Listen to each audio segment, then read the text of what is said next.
Hello students, कैसे हैं आप। और मैं फिर से हाजिर हूं, मैं यानी कि वरदान सुमन, लेकर एक नया सूटकेस। ऑब्वियसली ये वाला सूटकेस नहीं, सूट्स एंड केसेस वाला सूटकेस।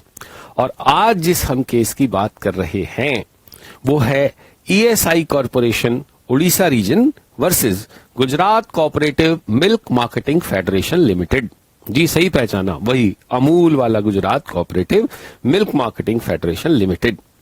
और ये केस आपकी आईसीएमएआई के पेपर 6 के स्टडी मटेरियल में पेज नंबर 219 पर लिखा है और इस केस का संबंध ईएसआई एक्ट से है। तो देखते हैं क्या हुआ था इस केस में। जैसा कि हम जानते हैं, Gujarat cooperative milk marketing federation, जिसका एक बहुत नामचीन ब्रांड है अमूल, वो कटक में उसका ऑफिस था और वो वहीं पर डेयरी प्रोडक्ट मैन्युफैक्चर करते थे और लोगों तक पहुंचाते थे।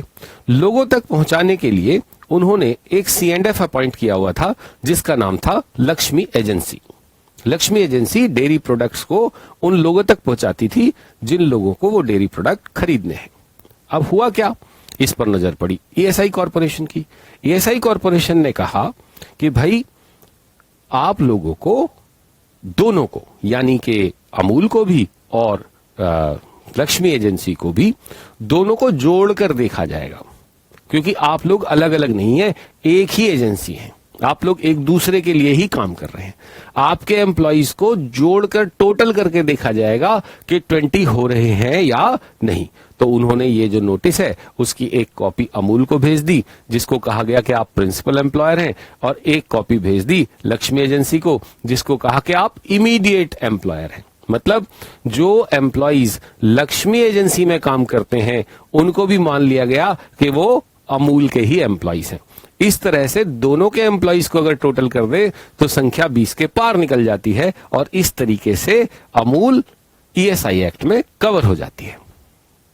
अमूल ने इस ऑर्डर को चैलेंज किया। उसने कहा कि पहली बात तो लक्ष्मी एजेंसी का फेडरेशन से सीधा सीधा कोई संबंध नहीं है, वो हमारा C&F एजेंट है, उसके एम्प्लॉइज को हमारा एम्प्लॉय मानने का कोई ग्राउंड नहीं बनता है। दूसरा, ईएसआई कॉरपोरेशन ने एक और गड़बड़ इस केस में की थी। वो क्या, जिन एम्प्लॉइज को 21,000 से ज्यादा सैलरी मिलती है उन एम्प्लॉइज को एक्ट में एम्प्लॉय नहीं माना जाता। ईएसआई कॉरपोरेशन ने उन एम्प्लॉइज को भी इस संख्या में जोड़ लिया, इस नंबर में जोड़ लिया, जिनको की इस लिमिट से ऊपर सैलरी मिलती थी। मामला हाई कोर्ट में गया तो हाई कोर्ट ने दो बातें कही। पहला, both federation and C&F agency are different entity. Federation मतलब गुजरात कोऑपरेटिव फेडरेशन यानी अमूल। दूसरी बात, जो एम्प्लॉइज 21,000 रुपए से ज्यादा सैलरी ले रहे हैं, उस समय 21,000 की लिमिट नहीं थी, कम थी, लेकिन इस समय लिमिट 21,000 है, तो मैंने लिमिट चेंज करके लिख दिया है कि जिनको 21,000 से ज्यादा सैलरी मिल रही है उनको भी ईएसआई ने एम्प्लॉय मान लिया है। ये भी गलत है। एक और इंपॉर्टेंट बात हाई कोर्ट ने यहां पर कही कि नॉर्मली इस तरह के केसेस में कोर्ट जो है वो लिबरल रवैया अपनाता है, कोशिश करता है कि फैसला ऐसा दे जिससे कि एम्प्लॉइज को फायदा हो। लेकिन उस फायदा देने के चक्कर में, उस लिबरल कंस्ट्रक्शन के चक्कर में, हम एक्ट की जो लिमिट्स हैं, एक्ट की जो बाउंड्रीज हैं, उन्हें क्रॉस नहीं कर सकते।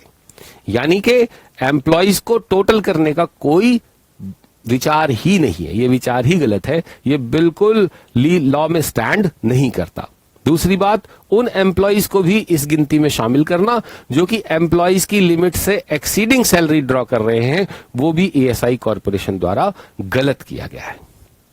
ठीक है, इसका मतलब अमूल और लक्ष्मी एजेंसी दोनों अलग अलग हैं और दोनों ही ईएसआई एक्ट में कवर नहीं हो रहे हैं।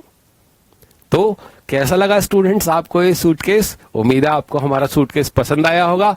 तो करिए इंतजार, एक नए केस के साथ हम फिर हाजिर होंगे लेकर एक नया सूटकेस। तब तक के लिए happy learning and thank you.